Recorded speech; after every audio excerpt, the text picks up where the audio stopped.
would like to welcome you to the fall talk in our Future of the Research Library speaker series. Our speaker today, we're very pleased to host Trevor A. Dawes, Vice Provost for Libraries and Museums and May Morris University Librarian at the University of Delaware. Trevor was named the Vice Provost for Libraries and Museums and May Morris University Librarian in July of 2016. In this role, Trevor has overall responsibility for the operations of the university libraries, museums, and the university press. He was previously an associate university librarian at Washington University in St. Louis, responsible for many of the public service operations at the library there. He has been active in staff development and training for public services, has written on various library services topics, and has either planned or presented at various local, national, and international conferences on a number of different topics. Trevor earned his Master of Library Science from Rutgers University and has 2 additional master's degrees from Teachers College, Columbia University. He is an active member of the American Library Association and is a past president of the Association of College and Research Libraries. So please join me in welcoming Trevor Dawes.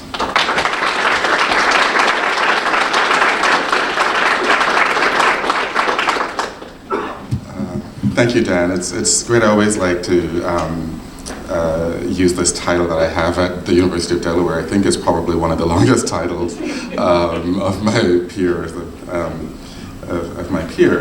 it's really great to also be able to have an impact, not only to share our impact, not only of the libraries, but of the museums and the university press at Delaware as well. So thank you, Dan, and the committee for inviting me here today. It is a joy for me to be here to speak with you. And yes, I've got this formal presentation, but I hope that we've got plenty of time that I hope we'll use for some conversation. Actually have a couple of questions even planted in the presentation that I hope we can have some conversation about during the Q&A portion. And I'm talking about a topic that is really important to me personally, but I think one that is also important for you here at the University of Maryland, certainly one that we're grappling with within the profession and more recently grappling with a lot across the country, and I'll touch a little bit upon some of that in the talk as well, though not very much. We often, in our libraries, we struggle, and I should, those who have been to many presentation workshops would say, don't apologize for your presentations before you start. But I have to apologize for my presentation because, and where's Lulu? Lulu asked me, can you send me your slides before? I'm like many students and I work on my presentation. I just finished it yesterday. And I printed it in a font like this. So, if you see me reading and struggling to read my notes, that's because I can hardly see it. So let me apologize. Let me apologize for that. Not for the presentation itself, but for the fact that I'm going to have to hold this up to my face occasionally. So we struggle in this profession and really across the country in sort of creating the kinds of inclusive environments that we often want to see, and that's not because we don't embrace diversity or inclusiveness, but the conversations that we need to have around diversity and inclusion, equity, social justice, those are really challenging conversations for us to have, and then develop the sorts of actions that lead to meaningful outcomes where everyone in our communities feel welcome, respected, and valued. And so I'm going to talk about some of the ways in which we have been doing that, not only at the University of Delaware, but in a few libraries, and then really invite, as I said, some conversation about how we can also, perhaps together, think about how we can also move forward. Diversity, equity, and inclusivity are really fundamental to creating an environment where all voices and perspectives are welcomed, respected, and valued. According to the American Council on Education, institutions that work to embrace diversity within their values and programs provide an enriched educational experience for their students where personal growth is protected, and they produce graduates that are ready to lead in this complex and diverse world. Many campuses have turned to chief diversity officers as the person to provide leadership for initiatives that explore and enhance how we can advance the inclusiveness of our campus. But it is not the work of a single person. The work that we do here really is the work of all of us together on our campuses and beyond our campuses. So in my talk today, first I think it's important for us to have, at least for me to share, the definition of equity, diversity, and inclusion that I use, which was developed by the Task Force on Equity, Diversity, and Inclusion of the American Library Association that I co-chaired up until last year when we submitted our report with recommendations. I'll also share some demographic data, which probably is not going to be surprising to any of you. And then I'll talk about how some libraries are working to create inclusive environments. I'll note, though, that diversity and inclusion work requires what Shirley Tillman, the former president at Princeton University, used to say, it requires eternal vigilance if we are indeed to make progress. So I've been doing work in the area of diversity and inclusion for about 10 years now, and sort of by happenstance, right? When I got to Princeton University in 2004, I was immediately appointed by then President Tillman to the Campus Diversity Working Group. And yes, here's the most senior African American person on our campus. He must be appointed to this working group. But great, it was an opportunity for me to help that process in shaping the climate and culture of that campus, and we made some recommendations that that were implemented and still in effect today. I then continued on with some work in the American Library Association, public chaired the ALA Committee on Diversity, co-chaired, as I just mentioned, the Task Force on Equity, Diversity, and Inclusion, and have written a couple of articles and presented on the topic as well. I say this, though, to share not that I'm an expert, but that I'm still learning. This is a process, and I hope that you will join me on this journey. I'm really pleased to be here, as I said, not an expert, but not as an expert, but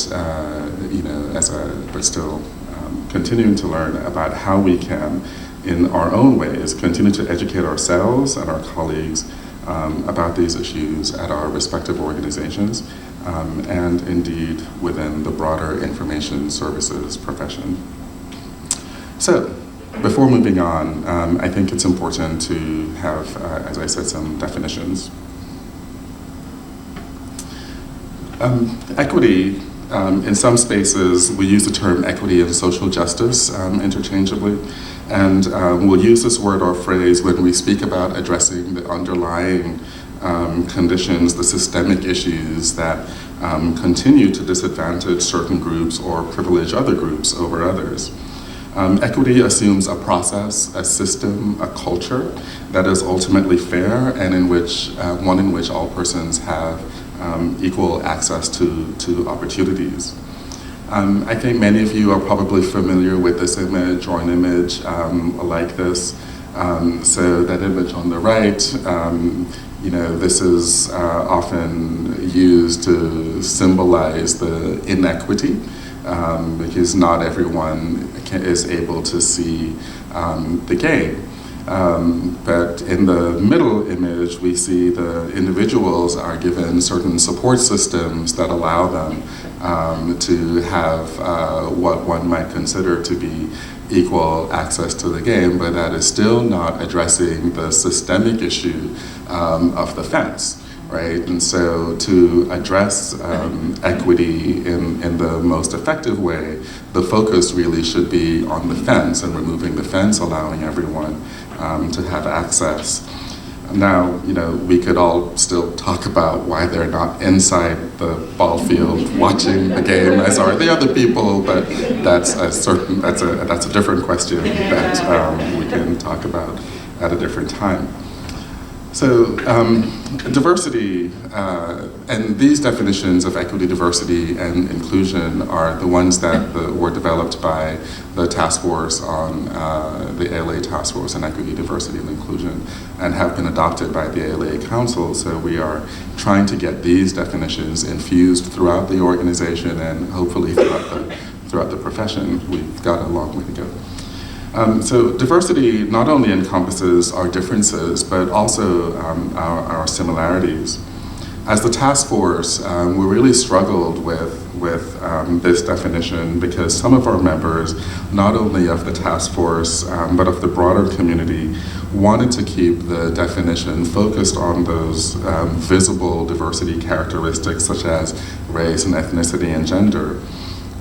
While we understand the systemic oppression that members of some of these traditionally underrepresented groups have faced, we wanted our definition to be broader and more inclusive, and so we therefore included those invisible characteristics and also decided not to list each of those characteristics because, of course, we would not list them all.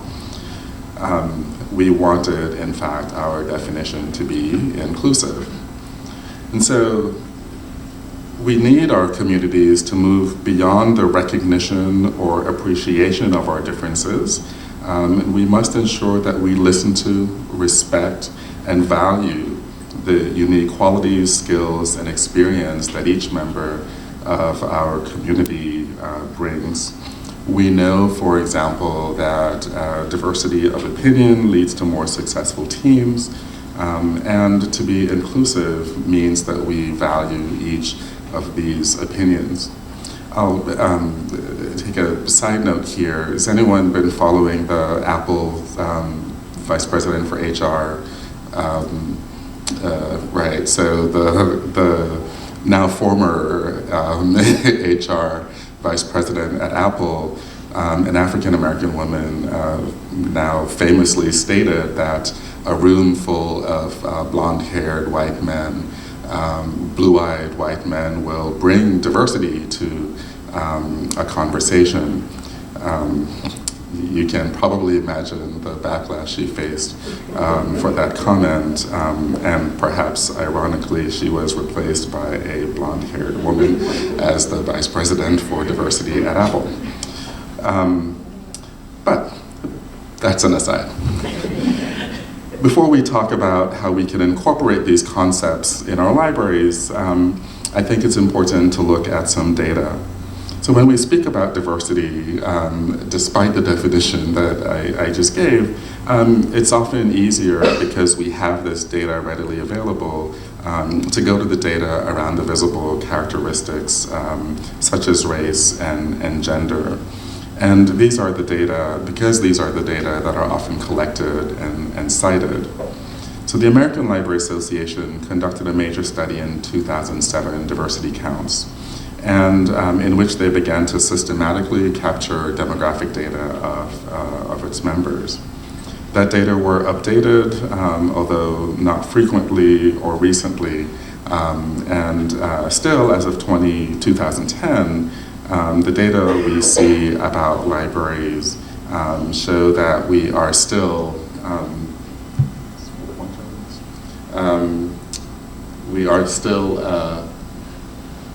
88% white and 83% female in the profession. Last year, this year, in a report published in August 2017 by Ithaca SNR, we see very little difference. And while there's a slight change in these numbers, it should be noted that this Ithaca survey is only of academic libraries and primarily a subset of the academic libraries, the ARL, the Association of Research libraries cohort. And so we see here, 61% female and 71% white. So not a significant difference in the demographics of this subset of data than what we see in the ALA data from more than 10 years ago. Yet despite the fact that we are still a very white and female profession, what's interesting about the Ithaca survey is the perceptions of the library directors who completed the survey. And I don't know if you completed the survey, Babak, I know I did, right? And of course these results have been aggregated, so my responses are not reflected here. But library directors from the corresponding ARL libraries were more likely to consider their own library as equitable versus the library community with respect to every measure, right? So the directors believe that their library is more equitable than the library community at large with respect to every measure: race, gender, sexual orientation, disability, veteran status, and religious status. This was particularly true in the case of race and ethnicity, where the directors are 30 percentage points more likely to consider their library equitable than the library community as a whole. These same directors are less likely to consider their library or the library community racially diverse as compared to equitable.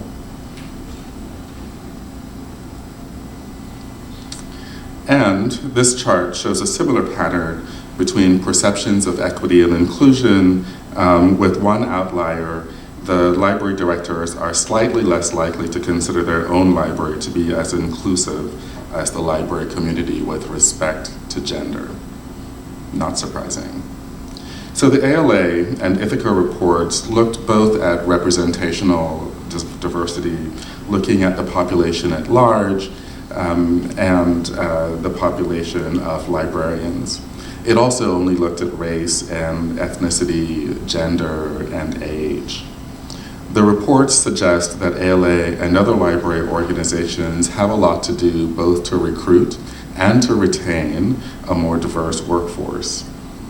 In doing so, however, I think we must look at the different needs of the population served by our various libraries, perhaps by region or state or locality, to see if such representational diversity really makes sense.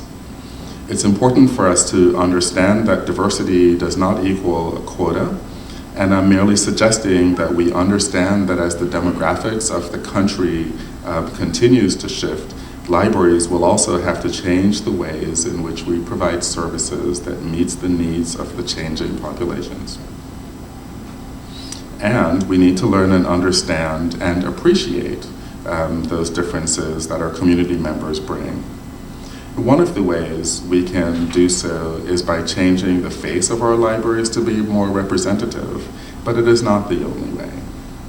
As a profession, we have many programs that are designed to increase the representational diversity across the profession, and some of these programs, with which I'm sure you're familiar, or you're probably familiar, include the Spectrum Scholarship Program that since 1997 has provided scholarships to over 1,000 individuals from traditionally underrepresented groups to complete requirements in an ALA accredited program. Spectrum not only provides scholarships, but also provides leadership professional development opportunities for the participants in the program. The Association of Research Libraries also hosts several programs aimed at increasing representational diversity, and these programs are geared towards individuals at various stages in their careers. So there's an early career program, the Initiative to Recruit a Diverse Workforce, a mid-career, the Leadership Career Development program, and they've also partnered with other associations like the Society of American Archivists and the Music Library Association, to also bring greater diversity to those subsets of the profession as well. More recently, a group of academic libraries have partnered with the Association of College and Research Libraries to develop the Diversity Alliance. You know, there was one member of the founding institutions here in the audience today.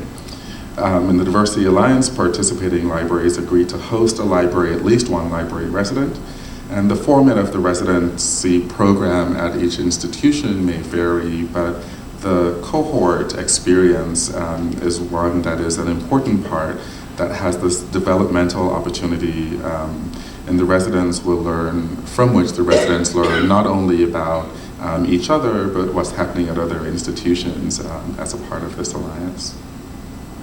These are but a few of the examples of national programs that are designed to increase the representational diversity.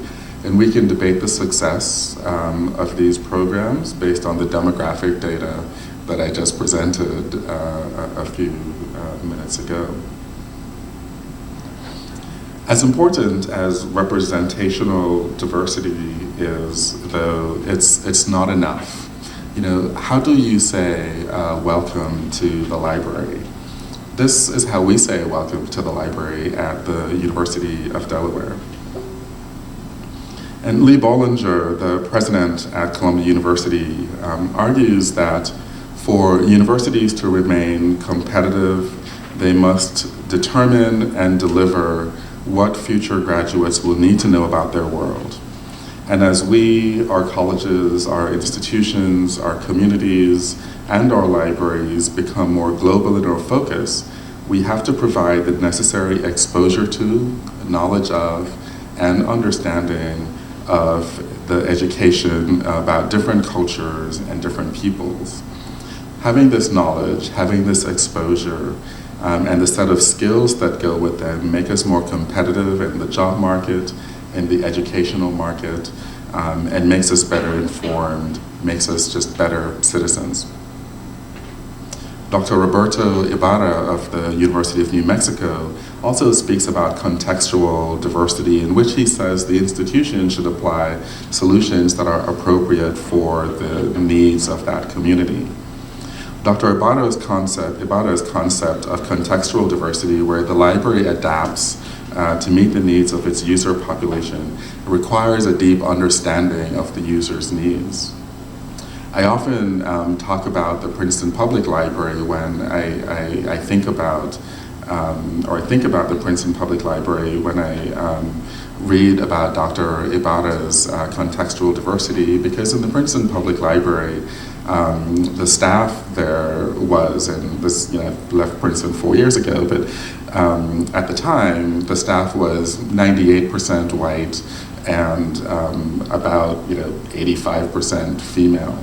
But the community in Princeton, there's a very large African American community, a very large Latino community, and you would see everyone in that library, different ages, different demographics, in whatever term of kind of demographic you would think of, everyone being served appropriately in ways that met their needs at that library. And that's contextual diversity, understanding what your users' needs, irrespective of the representational diversity in the library, to make sure that your community members are being served in ways that are meaningful to them. So these are compelling reasons, I think, for diversity. There are compelling reasons for diversity in the corporate sector, as well as in the educational setting. But why should we in the library care about diversity? We all know that different people seek information in different ways. For those of us who went to library school, we've all taken that information-seeking behaviors of fill in the blank, right? So we know that different people seek information in different ways. In addition to seeking information in different ways, how do we let our community members know that they're welcome? How do we demonstrate this welcoming environment? Certainly, the welcome sign in multiple languages is a start, but are our services and the ways in which we provide assistance also welcoming? So let's look at the library catalog of two institutions. And these are screenshots because I wasn't sure if we're going to have internet access here. This is a screenshot of the catalog from the University of Chicago Library, where in giving search tips, the examples that they use are not all from the majority culture. So those who are looking for music might have seen an example of searching for Mozart, but here they see an example searching for Coltrane. This is from the libraries at Columbia University, where they also include in their search tips the African National Congress as an example of a search term. The libraries at Columbia also enable their users to search their catalog in multiple languages, and these are some of the languages that are predominantly in use by the students at that institution. Some libraries, and this is from the University of Wisconsin-Madison, have created reflection spaces. We have also at the University of Delaware. And in both cases, and we did at WashU as well, the request came from our Muslim students who wanted a prayer room, but also to be inclusive. We called it, I think ours is a Serenity Room at UT. But it's called a reflection space at the University of Wisconsin. But it's a request that came from the students who needed a space that is a reprieve from the other spaces in the library or across the campus. Some libraries, I think this is from the University of Maryland, has a diversity collection development statement, and I'd be curious during the Q&A period to hear how this has played out in your collections policies and in your collections practices. Of course, I'd be remiss if I didn't share plans from the University of Delaware. So currently on view in our museum collection is, in our museums is an exhibition of faces in black and white photography. This is a celebration of not just images that are in black and white, but all of the artists are African American.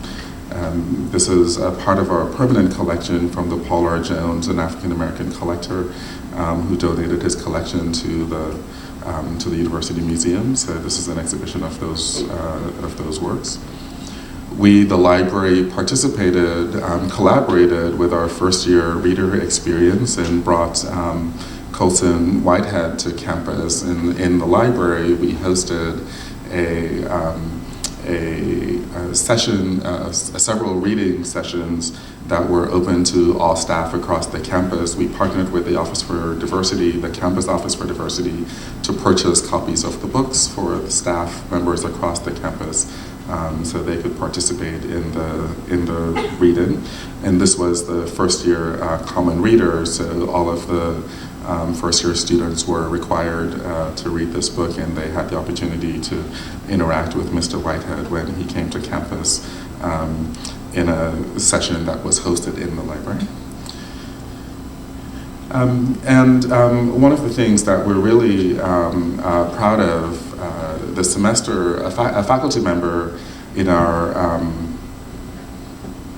Africana Studies, sorry, they just changed their name this semester. They used to be Black American Studies. A faculty member in our Africana Studies is working with the library to look at, we have a collection of photographs, the Baltimore collection, by and about African Americans, and the students in this class who are giving a presentation on their findings next week in the library are looking at the ways in which we describe collections. So for example, a collection could be described, an image could be described as, you know, woman with doll or black woman with doll, right? Why is that descriptor for the woman necessary in certain images but not in other images? So those are the types of things that are being explored with this particular library collection by this faculty member. And so the students are learning a lot about metadata, they're learning about description, they're learning about the library. Several of the students in this class are in the university's museum studies program, somewhere in the Africana Studies program as well. But they've really had to think deeply about the ways in which, and they've been forced to think pretty deeply about the ways in which images are described and the choices that are made in making those descriptions. And speaking of descriptions, some of you, I'm sure, are aware of the movement to have the Library of Congress change the illegal alien subject heading. And not only has there been pressure on the Library of Congress, but also on OCLC to change. And this was a statement from OCLC in September that while they agree that the change should be made, they are not the ones that actually manage the subject heading. So until and unless the Library of Congress changes that subject heading, then they're still beholden to use the appropriate or the authorized term. So these are some of the ways I think both in our libraries and across the profession we are either demonstrating or trying to demonstrate the ways in which we can be inclusive, respectful of different communities. But it's only some of the ways, right? Libraries, we've created research guides, we've hosted events and programs of various types. We've developed exhibitions, we've been a hub for open educational resources that are offsetting the cost of education for students from lower socioeconomic backgrounds. We've collaborated with others on campuses and in their communities, conducted climate assessments, developed buddy systems, implemented photo directories so staff members get to know each other, at least recognize each other.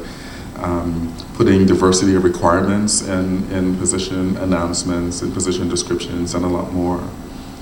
And for those libraries that haven't done extensive work in the area of equity, diversity, and inclusion, I think these examples can certainly serve as models and will help these libraries find a program, event, or initiative that'll work for their setting. Most discussions certainly around diversity, and indeed the focus of the ALA Diversity Counts report is about the numbers, looking at the census data and making the case that the demographics of the library profession as a whole should be reflective of the demographics of the broader society. However, diversity in its many forms can bring different and new ideas to the fore.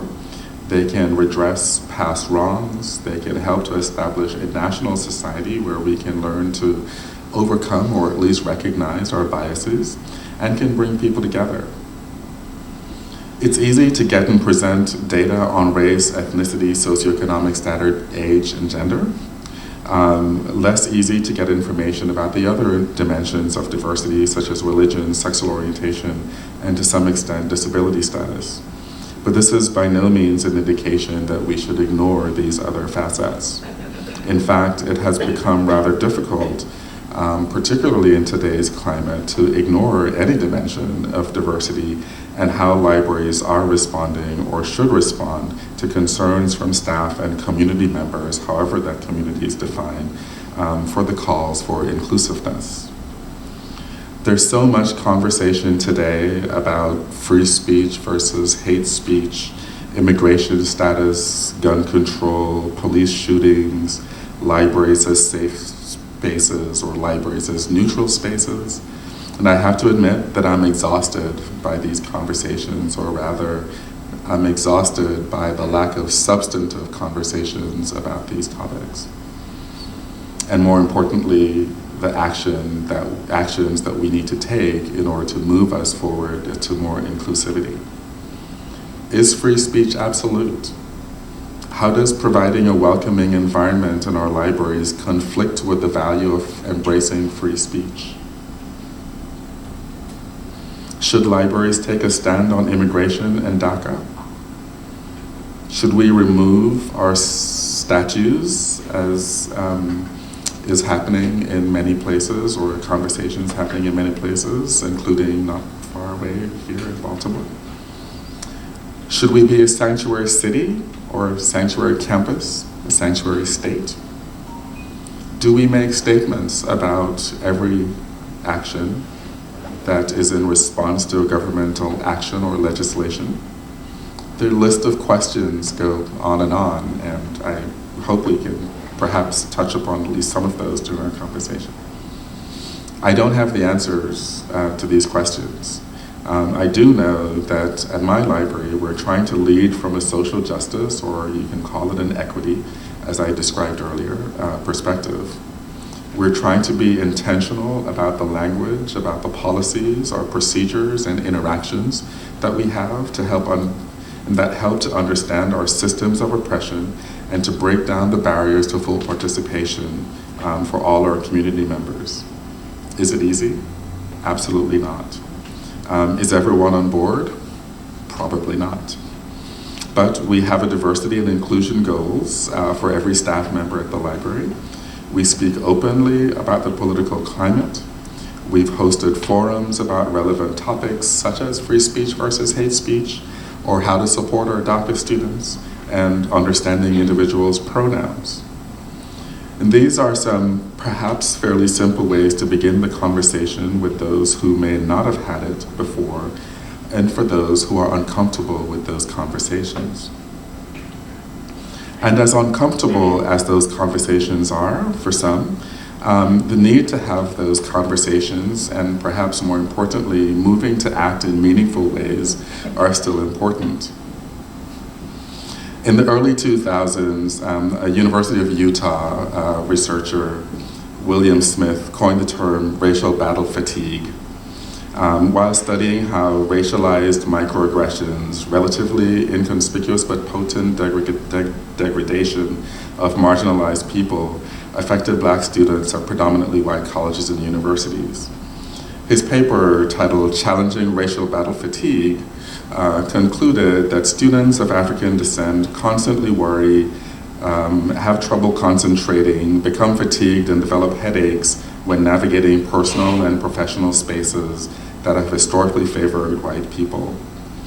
Even more frustrating for undergraduates of color, Smith asserted, was an assumption by the majority power structure that leveling the playing field stopped at integrating them into institutions of higher education. While there is not a lot of research that I was able to find about the other forms of discrimination that are listed on either side of this quote, this statement, I would argue that the same would be true for anyone who suffers from sexism, homophobia, ageism, or xenophobia, or any other sort of hatred or bigotry.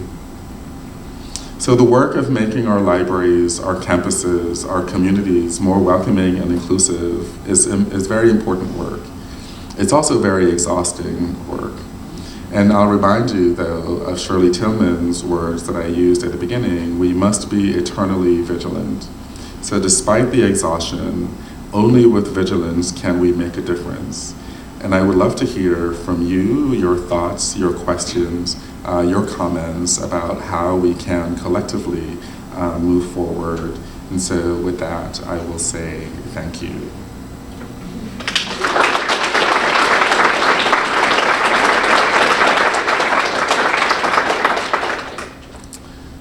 So I don't know who's going to be our mic person. We have a microphone here. Will somebody be a volunteer to run around with the mic? Or I could run around with the mic.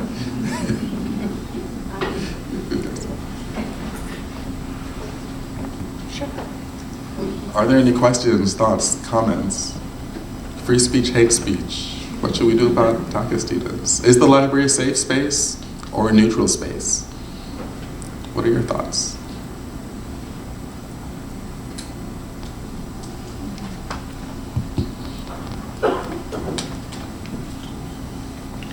Hi, Trevor. Well, you know who I am, but I'll introduce myself to everyone else. I'm Sharon Nelson. I'm the library's diversity officer. And you talked about recruitment and retention of librarians within the profession from historically underrepresented groups. And I know it is a topic or concern that ALA and others have addressed for decades.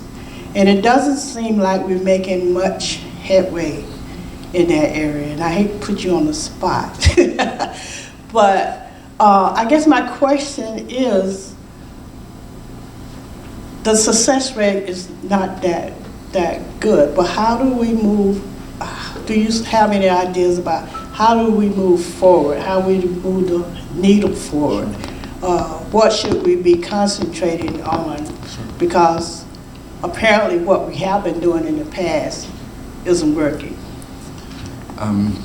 So I have been thinking a lot about that question, and I happen to be, actually before coming to the University of Delaware, I was a member of the ARL Diversity Committee, and I still am a member of the Diversity Committee. We had a retreat, the Diversity Committee, back in September, I think, and now the committee is all directors. There are 9 of us, I think, and we were asking that very same question, or that question was asked. And as the newest director on the committee, I pushed back a little and asked, isn't that our responsibility if we want to see our organizations that we work in look differently, whatever that means to you, then it's your responsibility as a director to make that happen. And I shared an example of a hiring process that just happened at the University of Delaware that I'll share here as well. And it's not the only way, but it's one way to help move the needle as you described. We had a vacancy for a position, and the search committee, and I don't know if the same is true here, the search committees, when they're charged, their charge is to make a recommendation to the vice provost. And I meet with every candidate, as probably happens in most places, and but I also sit with the search committee during their deliberation process, because they're making a recommendation to me. It's easier for me just to listen to the deliberations. So for this particular search, the search committee screened 8 candidates via Skype, brought 4 people to campus for the full interviews. And then during the deliberation, it was easy to eliminate 2 people from consideration for valid reasons. And so that left 2 people from an initial pool of 8. One of the people is a white woman, and the second is a Latina woman. And the conversations went something like this. Oh, she doesn't have as much experience as the other person. She, being the Latina woman, does not have as much experience as the other person. I said, so you screened 8 people. You brought 4 people to campus. You're down to 2 people. Why is that relative lack of experience make a difference at this stage? No one can answer the question, right? And so whether that's me asking that question or someone else on that committee asking that question, those are the questions that should be asked, perhaps at every stage along the way, but certainly at that stage when you've got 2 finalists who have gone through a fairly rigorous, or some would argue a very rigorous, depending on your perspective, process. those questions are the questions that need to be asked, right? And so it's, and another, we hired the Latino woman. I was speaking with another colleague, a director who had a position open, and an associate university librarian position open, and I'm going to say something really controversial here, perhaps, but she had identified a candidate that was a very strong candidate for the position, and the search committee did not agree that, the person also, went through a screening process, came to campus, went to that campus, and the search committee did not recommend the person, and that director, which accepted the recommendation of the search committee, and that's fine, right? But as I said, if the candidates are qualified and go through that process, then you have to ask the questions, what are the differentiating factors at that stage that would lead to one recommendation over another? And if you, as the director, are not willing to ask those questions or push back on those, to push back on those biases, whether they're implicit or not biases, then I think we continue to do a disservice to, or we're only paying lip service to saying that we want to see a more diverse and inclusive environment in our libraries. So I hope that answers your question. Yes, thank you. Other thoughts, questions? And I should, you do charge the search committee, and you want to trust your search committee, and so I want to be very clear that it's, you're not going to completely disregard the recommendations of your search committee, but when if you have somebody who is then, one of two finalists, then that's really where you have that opportunity to really push back. I'm not going to pull someone out of the 8 who didn't make it to the final 4 or the final 2, right? So, just to be clear. Yes, in the back. Yes, I wanted to just comment on your question about safe space versus neutral space. Yeah. I definitely would be very much in favor of safe space. I attended the recent forum on free speech versus hate speech, and there was this tremendous 2-hour discussion. Mm-hmm. And being new to this campus, I was very shocked to find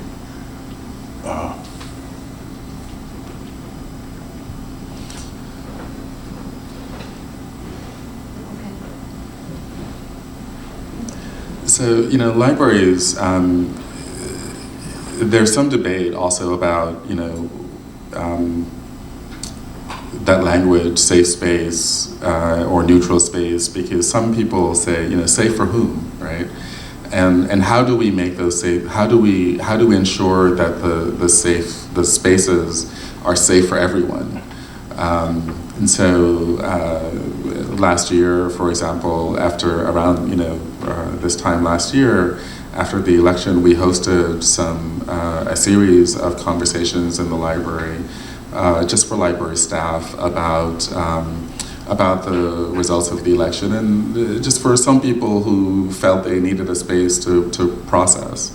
And one of the staff members who came to one of the forums said that, she didn't feel safe in this space where everyone had sort of one view and other people didn't. And, but how do we ensure that we can respect and value that opinion as well, right? And so when I talk about the library as a safe space, it's how do you find that balance? Because you need to be safe for everyone who's coming into the library, or everyone who works in the library, and that can be a challenge. But then that's, you know, a lot of that really comes from being able to have those conversations, because it took a lot of courage for this person in that particular forum to say she didn't feel safe in that conversation. And then, you know, the conversations then about how do we respect and value that opinion so that she can continue to feel okay, safe, you know, to express her opinion. So it's not, as I said, it's not easy work. It does take a lot of courage. How did you guys address that? So how do we address? So well, she spoke up, right? And then others, you know, I mean, there was not a lot of space for agreement. I have to say that, but there was the space for the conversation. And so, you know, no one left the room, you know, we didn't have a kumbaya moment, but I think everyone, you know, there was recognition that there are multiple perspectives even among the staff in the library, and that we have to be able to respect those, even if we disagree with them. So, and she continues to participate in, you know, so that launched a series of, you know, fireside chats, even though we don't have a fireside. But you know, she continues to participate in those fireside chats that our diversity committee leads. She's a member of the diversity committee. Yes, thank you, Trevor. Continuing on that discussion on hate speech and freedom of speech, I had a discussion veering on an argument with my son and his fiance. Their view was that they're very activist, and their view was that they've gone to protest and shouted down speakers that they felt were, whose views they strongly disagreed with, who they felt were derogatory or whatever.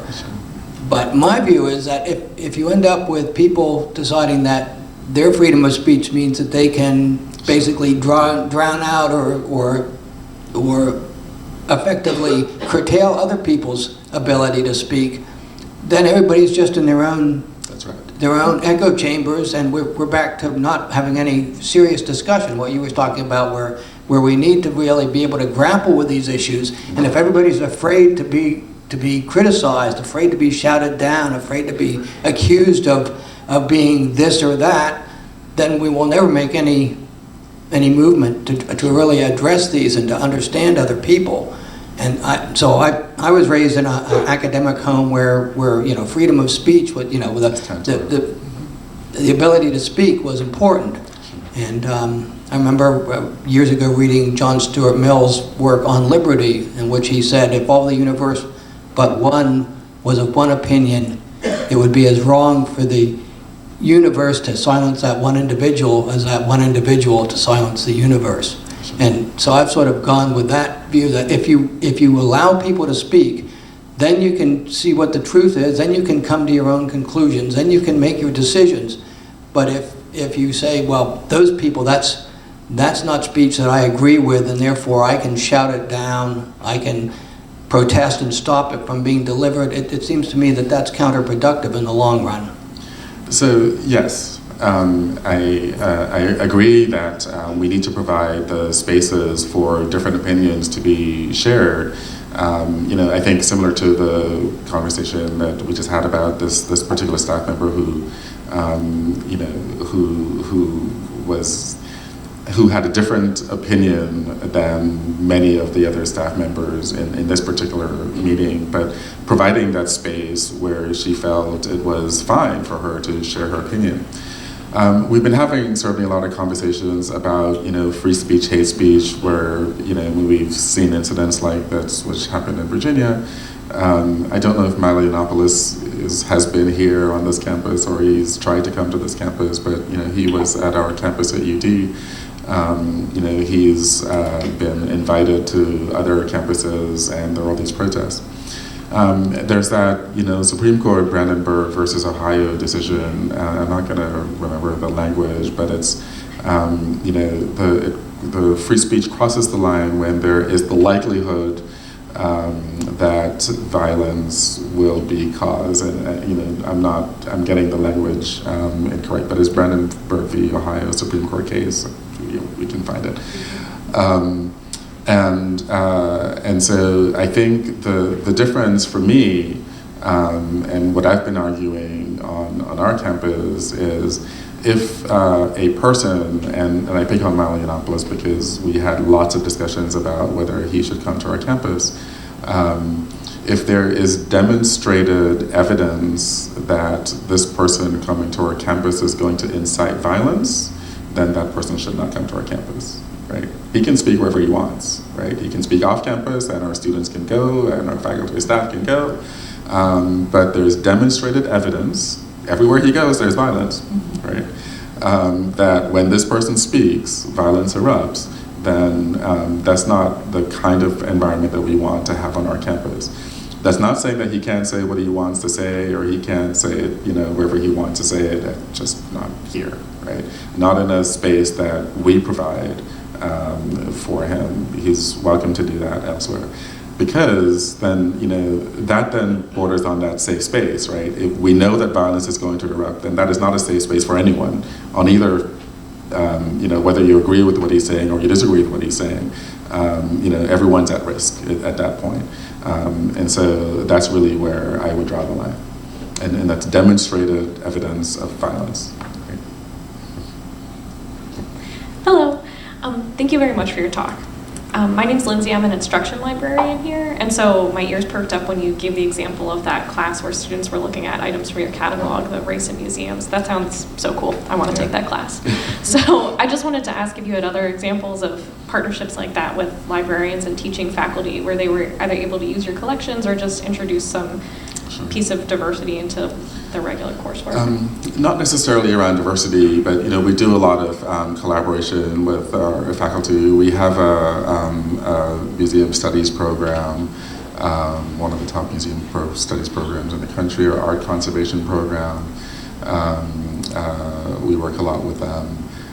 So there are certain departments where they sort of lend themselves naturally to the students working in the library, but it's not necessarily with that diversity focus as, and this was for this particular course, it was the faculty member who approached us and said, hey, the collections are in the museums. It's a museum's collection, and she had been using those collections, but they hadn't been described. And she said that, we could kill two birds with one stone. I could teach this course and you get some description. Now, whether or not we use the descriptions at the students, it's a question, but it is there has not been a targeted initiative, of course, related to diversity as has this one been, but I think this particular faculty member, I'm sure she'll be back with other course proposals that include our collections, because she's a strong supporter of both the library and museums. And so. Hi, Trevor. I'm Shannon Simpson, and I'm from Johns Hopkins, and I will soon be going to Kenyon College in Ohio. And I've had a lot of thoughts about representation, and I think I've been advocating that we ask all candidates when we're hiring them lots of questions on inclusivity and equity and diversity in order to suss out those people that will not advocate for safe spaces and things like that. But in addition to that, I think that that's kind of low-hanging fruit. And I've been kind of thinking more about how like boards of directors and friends of the library and all of that, like if we could somehow diversify that by changing, ways that people get on those places and in order to have more women and people of color, that will probably have a faster and more, a quicker kind of impact onto all of these other things that we're talking about, so that we're not having these more difficult conversations constantly among ourselves because there is a standard that's set at the top of what's expected. So sorry, that's just a thought, a question. And you're right. And so, yes. I agree with what you're saying, and our friends groups certainly our institutional boards of directors themselves need to be more representational in the broad sense, and then being able to value that diversity, and then hopefully that'll translate. There's some interesting work, though, that similar to the Apple CEO example that I gave earlier. Toby Greenwald, who is at the University of Washington, does a lot of research on implicit bias, and he was a speaker at UD recently to talk about implicit bias, and in a meeting that a couple of us had with him, he talked about this study that has been replicated many times, where it was found that when you have an all-male search committee, they are more likely to interview and hire female candidates than when you have a mixed gender search committee. Because when there's a mixed gender search committee, the men believe that it is the women's responsibility to then think about hiring the female candidates. Right? But when it's a group of men, they are more intentional about the gender equity of the candidates in the pool. It's been replicated, it's not his work, but he cited this work. And we all thought it fascinating, but we'll still have our mixed gender search committees. But just something to think about, even as we, so when we talk about whatever diversity, if we diversify our boards or our friends groups, what doesn't necessarily mean that we're going to see the outcomes that we may want to see. Well, thank you very much for your talk. It was wonderful. So I really loved your welcome sign with all these different languages. And I would like to know if you have particular special programs for international students. And if you actually have programs or thinking about programs for the first generation Americans for whom English might be second language and they might be struggling. And I just want to give my own example. When I came as a freshman, the only classes I could take was math because I didn't speak any English. So, if you could elaborate on some of that, it would be wonderful. Thank you. Sure, and I have to say that we've gotten complaints that there are 2 languages missing from our center. So we'll have to redo the sign next year. But the ones that are on it were the languages that were representative of the countries from which the majority of our international students come. So anyway, we do a lot of work. We have a librarian who's a liaison to our Office of International Student Services, and he works a lot with that office in developing programs and services that are designed specifically for international students. They do all of the heavy lifting. Really, the office of the OISS does a lot of the heavy lifting, and the librarian, who's the liaison, he'll participate in a lot of the programs. He just has a presence. He has a presence there in their office. He actually has office hours in their office, so the students can at least know who he is and interact with him there. The OISS, hosts a weekly, every Friday, International Student Coffee Hour, and they plan it, and different departments across the campus pays for it. So we've hosted a couple of those each time, and when we host, then a lot of it's held in the same place every Friday, but when the library hosts, then there are probably as many library staff there as there are international students. And while not, that's more of a social interaction, but it's an opportunity for us to get to know the students And so they can put a name to a face or names to faces, and to recognize that, you know, the library staff are here to help them in whatever ways that they feel it's appropriate for us to help them. So nothing terribly,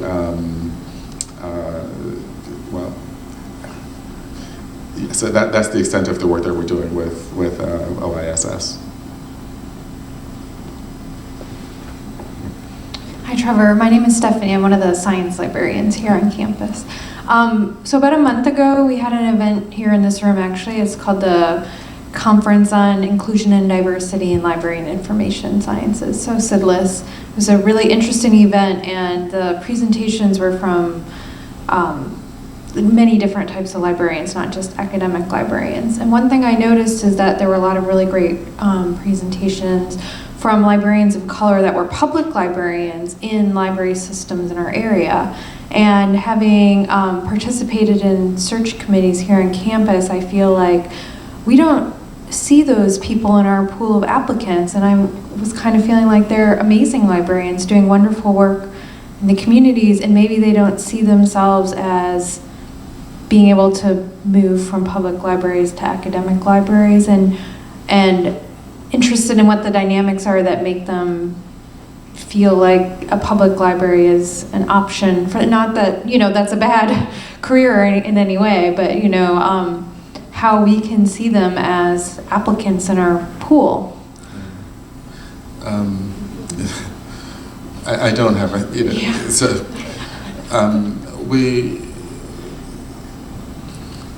caveat, I've worked at 4 institutions now. Delaware's my 4th library at which I've worked, all of which have been ARL institutions, and Delaware is the first non-private institution at which I've worked. At all of those institutions now, except at Delaware, we've had this sort of elitist attitude, right?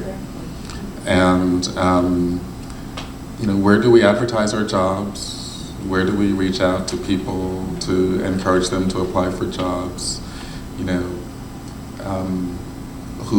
with whom do we interact in our professional circles? Those all tend to have an impact on the perception that we give about who should apply for our positions and who should not apply for our positions. And so I think we have a lot of work to do within our own libraries in order to reach out to the qualified people that we want to see apply for the positions that we have. So the short answer to your question, we have some work to do. Yes, I just follow up, sorry. So I was at a forum a couple weeks ago in this room on the free speech, hate speech, and there were maybe 200 people in the room, mostly students, and many students of color talked about feeling unsafe on campus. One student said when she was accepted for graduate school here, she felt afraid to set foot on this campus. So that really shocked me, and people kept thinking like, well, what do we do? You know, and the students repeatedly said what needed to be changed was the culture on campus. And so, you know, I've been thinking about that quite a bit, and I just wanted to give a couple ideas here and see what you think, or like what kind of techniques that you've used and strategies to really change the culture of the campus to make it a safe campus. And what I thought was, what we need to do is, you know, support Black Lives Matter on this campus and make sure, you know, as many people as possible are wearing Black Lives Matter buttons. You know, we really, and are supportive of the movement. It's very strong in Maryland, particularly in Baltimore. Of course. And, you know, the Freddie Gray case and many, many other cases. And I think that might be one way to begin to change the culture and begin to help students feel safe again on campus. And I was interested in your comments on that. Sure. So, I mean, I think showing support in that way is certainly important.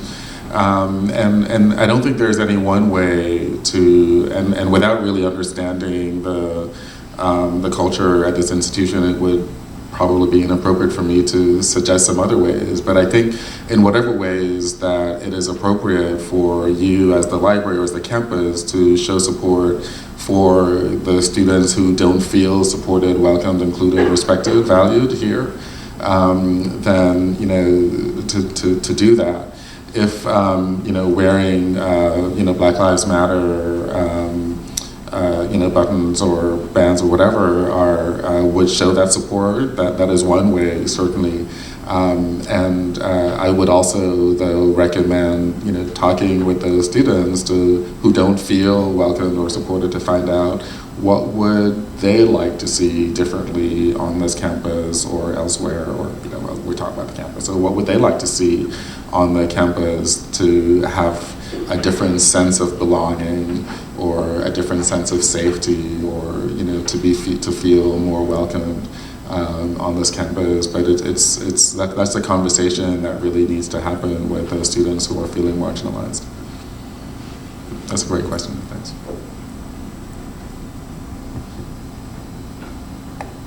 How are you? I'm Erica. I had a personal experience also. My daughter was on campus, so I'm trying to sell University of Maryland to my daughter. My husband works at Howard University, so he's selling Howard University to my daughter. We both are trying to sell our prospective campus to this very intelligent child who goes to Duke Ellington School of the Arts. She's very smart and very talented. So I just happen to have her on campus because he's given her the grand tour from top to bottom at Howard already. He's bought her sweatshirts, hats, scarves, buttons, the works. So I thought I would bring her, yes. So I thought I would bring her here and I would give her the works here. I was prepared to buy her whatever she wanted in the bookstore. I took her over to the stamp. I offered to buy her whatever lunch she would like. And we happened to be down in the area where the students hang out near the bowling alley. And I thought, oh, what better way to sell the campus than to talk to some students that go here? So we just happened to see a young lady and we were, you know, talking to the young lady. And the young lady, I said, oh, this is my daughter. You know, I work on campus. Could you just share some experiences with her? And the young lady was African American, and the first thing she said was, do not come to the University of Maryland because they are racist here. And I really felt some kind of way about that. I really did. I wanted to share the campus experience. My husband has been rallying Howard University for months. I bring her here one day, we're here for 15 minutes.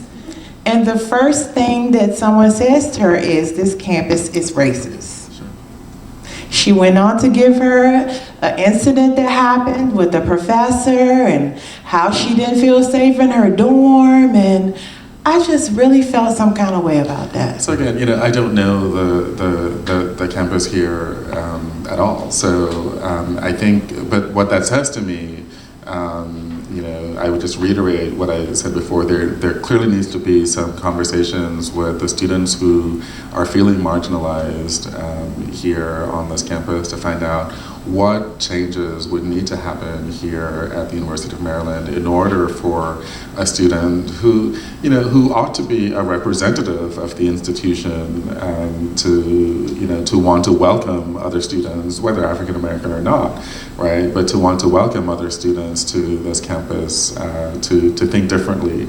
And so I don't know if those conversations, it sounds like they aren't happening, but, you know, those conversations really need to happen.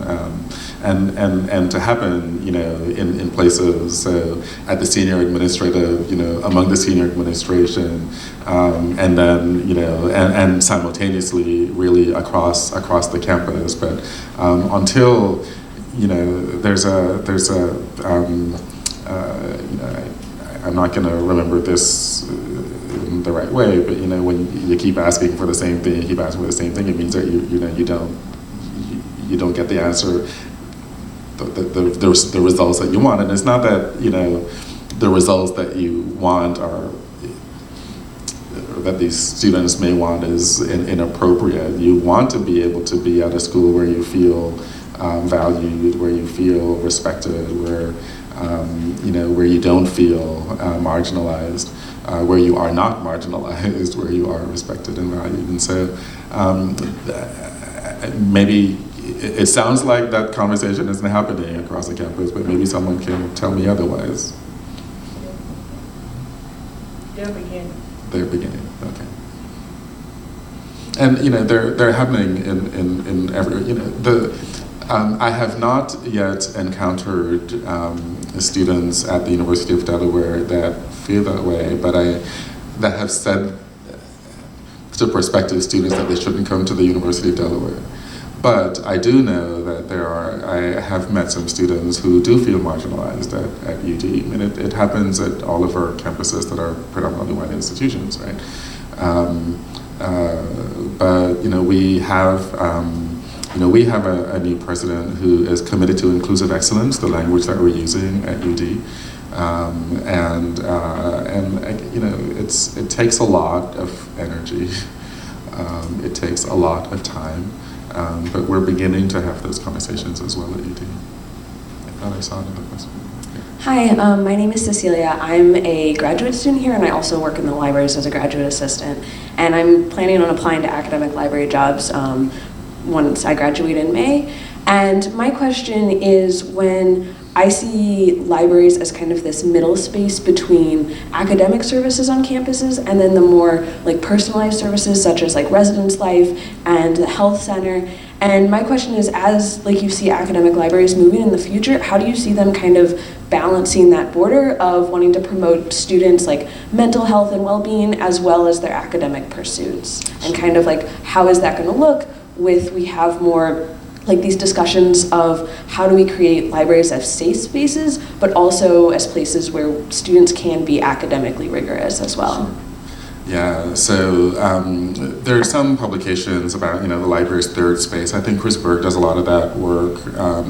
Chris Berg at MIT, writes about library's third space, where we're talking about that intersection sort of between academics and co-curricular work that happens across our campuses. And yes, our libraries, the libraries have been changing, or the role of the library, or the ways in which the library interacts across our campuses has certainly been changing for a while.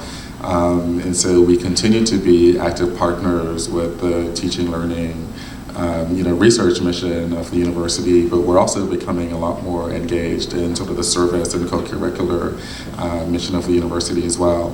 So, and that's done through we've long been partners with the academic side, and so now how do we partner with, the sort of co-curricular side? What is, I was just sharing, I don't remember if I was talking about this at breakfast this morning. We just started the public phase of our capital campaign at UD, for example, and there are 3 areas of focus, research, graduate education, and athletics. And it's easy to see the library in research and graduate education, but what's the connection between the library and athletics, right? And so how do we make that connection? What are the ways in which the library, how is the library connected with our athletics program? We're not yet, right? But I am determined to make sure that we are, right? Chrissy Rawak, our athletics director on campus, talks about the fact that our student athletes at UD have on average a higher GPA than our non-student athletes. Go figure. Shows my bias. And so, which is great, right? So what are the ways that we can connect? Because we are clearly an academic, I think we're an academic unit on the campus. So what are the ways then that we can connect with, with health services, with counseling services, with student services. We do some programmatic events with these co-curricular partners on campus, but those partnerships are not at a level that I think are optimal, both at UD, but I think the same is true at other campuses as well. And so finding those points of connection and making sure that they lead to something fruitful. Thank you. Johnny Love. I wanted to say something about, I think, in regards to your question, I think we have to look at how we as librarians think of ourselves in the academic community. That's extremely important. And the survey, the study that was just done for the libraries did not give that vision or that perspective or perception to the academic community that libraries were a part of it. So we have to really work at rectifying that situation. The other part that I wanted to talk about, and that is all of the special programs that you've talked about that are trying to do recruitment and retention. I worked with the Spectrum program in establishing it and setting it up. And what we found was that when the students go into the institutions, is that they were met with an environment or a climate that was prohibitive, and they felt unsuccessful. Do you have any data as to how that situation has changed with any of those organizations? No, I don't. But as I said, we could argue about the success of these programs. We've had more than 1,000 students go through the Spectrum Scholarship Program since 1997. And I don't know. I mean, the ALA office has data on where the majority of those 1,000 students, former students, are.